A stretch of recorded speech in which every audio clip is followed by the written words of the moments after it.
Hey children, and welcome back to Bible study. We've been working really hard, and Mr. Steve is going to teach us today all about weights and measures. I can't wait. This is going to be tremendous. He's got some great visual aids we're going to be able to see, and maybe you won't fall asleep like you normally do with me. All right, Steve, it's all yours. I'm hoping you won't fall asleep because I got some ideas for you. As you know, if you know me very well, you know that I'm a carpenter by trade. I built a lot of things, and this is my favorite little tool right here, a tape measure. Now, a carpenter will use a tape measure for about anything he wants to build. But let's think about the Bible days this morning. This wasn't invented yet. What in the world did they use? God would instruct Noah, for example, how to build the ark. He didn't pull out his tape measure. He would instruct us and tell us about how tall Goliath was and how much he weighed. Samuel didn't have a tape measure when he wrote that. How in the world would you measure anybody or do anything like that? That's what I want to talk to you about today. Okay. Back in the days of Noah, for example, is where we're going to start. But first I want to teach you about how they measured length. For example, they used the human body for measuring length because that was comparable to anybody. Everybody had a human body, right? They walk around, they have a body, so they can measure from the human body. For example, Noah was told to build the ark in cubits. Okay, well, what's a cubit? Well, a cubit would be from where your arm bends right here at the elbow to the tip of your finger. That's a cubit.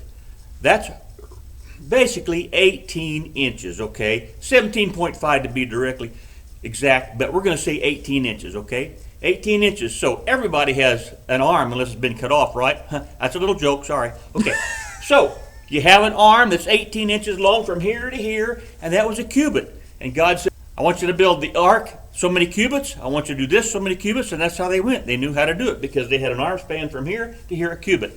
Now, also, another measurement would be called a span. Now, what's a span?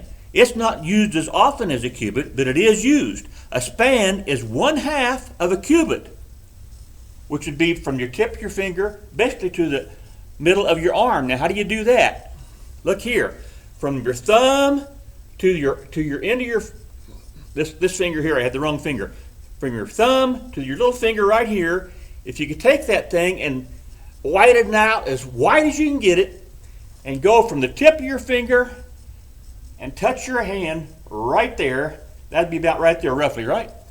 That would be roughly 1/2 of a cubit. Would be a span. That's the width of your finger from your thumb to the end of your little finger. That's a span. Now, two other measurements I want to give you that have to do with the body. They're not listed too often in the Bible, but they're in there because I want to show it to you just a little bit later. The next one would be, let me see here. The next one would be, yes, the hand width, hand breadth. You know, when I first read that in the Bible, I thought it said hand breath. No, that's not what it is. It's hand breadth, B-R-E-A-D-T-H, breadth. What that means is you take your hand and it's 4 fingers wide. 1, 2, 3, 4. 4 fingers wide is a hand breadth. Now, sometimes that is used in the Bible to designate the measurement of a width of something. So that's part of the body also, a hand's breadth. Now, the next little one I want to give you is very, very rarely used, but it's in there, and it's a finger, right? You can use any of your finger, and the finger is measured as 3/4 of an inch in our day and time.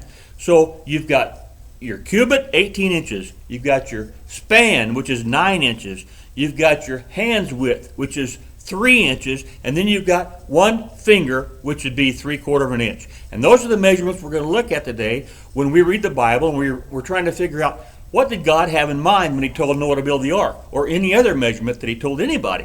Well, those are the kind of measurements that the Bible would use, so we need to know how long those are, and that's what I want to talk to you about, okay? I want to read you now the description that God gave to Noah on how to build the ark. This is found in Genesis 6, starting with verse 15. And this is how you shall make it. You shall make the length of the ark 300 cubits, 50 cubits wide, and its height would be 30 cubits.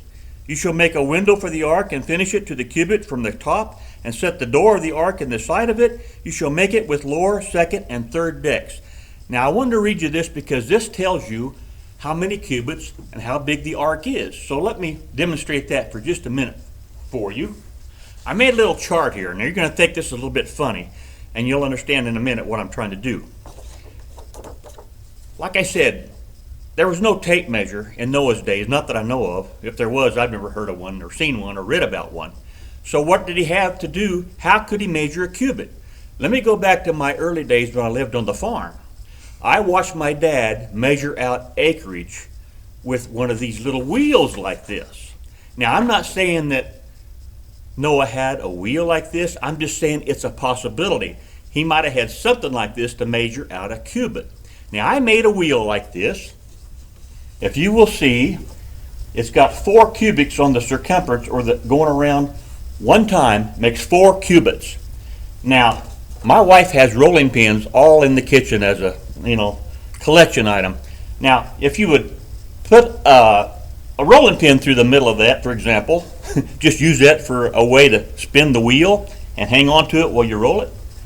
You could roll this wheel around one time and it makes 4 cubits. And then when it comes to this little red dot up here, you measure 1. When it comes to the red dot again, you say 2. And whenever you get 75 turns, you've got 300 cubits, and that would be the length of the ark. Now, that's one way they could have done it. I don't know. That's just a possibility, because that's the way my dad did it on the farm. Now, 300 cubics would equal 450 feet. That's our measurement. That's how we measure today. Now think about what in the world is 450 feet. Well, you know what the length of a football field is. That's the best way to describe it. It's a football field and a half. That's 450 cubits. That's how long the ark was. Now just think about how big that thing was. That'd be the biggest ship ever built back in those days. Nobody had ever even heard of such a thing. You can just imagine the people watching Noah and his family and anybody else he might have had building that ark.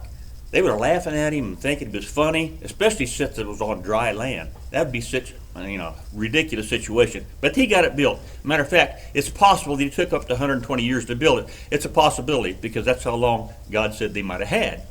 One other thing here. You could roll that wheel. You can roll that wheel and get the length of the ark. You can roll that wheel and maybe get the width of the ark. But how in the world are you going to get the height of the ark rolling a wheel in midair? You can't do that, can you? Here's another thought and idea of the way he could have done it. I've got a rope here,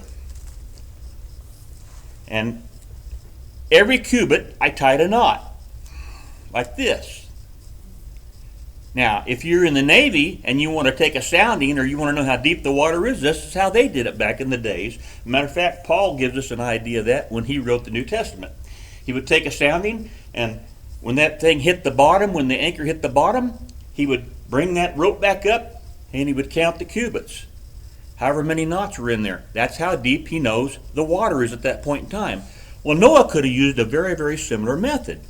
He could have used a rope to figure out how tall to build the ark. It's a possibility. Now, I don't know what kind of ladder he would have got on to get up there and hang that thing. I don't know. Scaffolding of some kind. Who knows? They had all kinds of stuff back there that we don't even know they had. The ancients, like the Egyptians, they had all kinds of tools. They had all kinds of things that we don't even know how they got things done, but they got it done.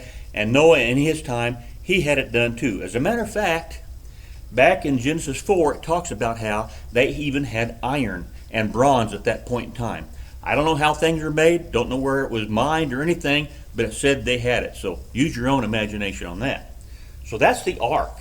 I'm going to talk about one more guy, one more situation. That's Goliath, because we know his height, we know the things that he used on weight and what have you. I got some ideas on that I want to tell you. Let's go over here and read this situation out of 1 Samuel chapter 6 or 17, starting verse 4 through 7. Let's look at Goliath. Now then, a champion came out from the armies of the Philistines named Goliath, from Gath, whose height was 6 cubits and a span. There's 2 of our measurements. And he had a bronze helmet on his head, and he was clothed with scale armor, which weighed 5,000 shekels of bronze. He also had a bronze graves on his legs, and a bronze javelin slung between his shoulders. And his shaft of his spear was like a weaver's beam, and the head of his spear weighed 600 shekels of iron, and his shield carrier also was before him. So think about this. I got to get my notes so I don't mess this up. The height of Goliath. What did it say? It said it was 6 cubits and a span. I've already explained to you on my little chart a while ago how far a cubit was from the tip of your finger to the crease of your elbow. Goliath was 6 of those plus a span, which would be half of that. In our terminology today, in our measurement today, you've got it figured out. That's 9 foot 9 inches tall. We're in the fellowship hall, and I'm guessing this is a 9-foot ceiling. If Goliath was going to walk in here, his head would not be able to get in here without ducking underneath the ceiling. That's how tall of a guy we're talking about. But, of course, David had so much faith in the believer in God. He's a man after God's own heart. The height of Goliath didn't bother David. It's the faith that he had in God that saved him that day. It wasn't necessarily the stone and the sling, even though he used it. Okay, let's get back to the measurement situation. That's how tall Goliath was, 9 foot 9 inches. Now what about these things that he had on his body for weight? It said he had 5,000 shekels of armor, scaled armor that he had on his body. Now a shekel is just a little bit under half an ounce. 0.4 is what a shekel weighs in a common ounce back in those days. So if you want to switch that over to our terminology, to what it would weigh, his armor that he had on was 125 pounds. If you multiply that out. I don't know about you, but most of you kids don't even weigh 125 pounds. And he had that much weight hanging on his body and walking around with that. Now how about his spear? It said his spear was like a weaver's beam. Now back in those days, a weaver's beam was long, and they spun yarn and what have you, and it was probably that big around. There's different pictures of it. I tried to get you one, but I couldn't find the right one, so I'm just going to show you. It's about like that big around and probably 5 to 6 foot long easily. Okay, that thing would be heavy all in itself, let alone the spearhead. And the spearhead itself, it said, was 600 shekels. Now remember, I said a shekel was 0.4 of an ounce, a little less than a half an ounce. That equals to 15 pounds on the spearhead. That was the spearhead, 15 pounds. Let me show you something.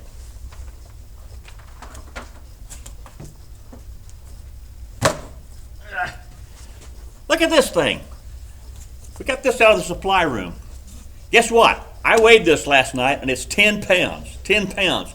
Goliath's spearhead was 15 pounds. Now check this out. You've probably been with your folks before, grocery shopping, and your mom might say, go get me a 5-pound bag of potatoes. Here we go, 5 pounds of potatoes thrown on top of this 10-pound piece of wood. I can't hardly lift it myself. 15 pounds was on the end of that guy's spear. We can't hardly move that thing around for very long. Our arms would be tired. But that's what he had on the end of his spear. That's what Goliath had. Let's go back to the height for just a minute, because I meant to bring this up. Okay, here we go. I got a chart made up for you. And I got this made in cubits and spans. Look here. I got it 1 span, 2 spans. I mean 1 cubit, 2 cubit, 3 cubit, 4 cubit, you know. I went all the way up. Now, these little marks in between are a span. The ones in between the cubits are a span. That's a half a cubit, right? Now I've called and got the height of some of you kids. And here we go. Here's little Augie. He's the shortest one right here. He is 35.5 inches tall. And so that means that he would be 1 cubit, not quite 2 cubits, because he's about 1 finger length short of being 2 cubits. Remember the finger I told you?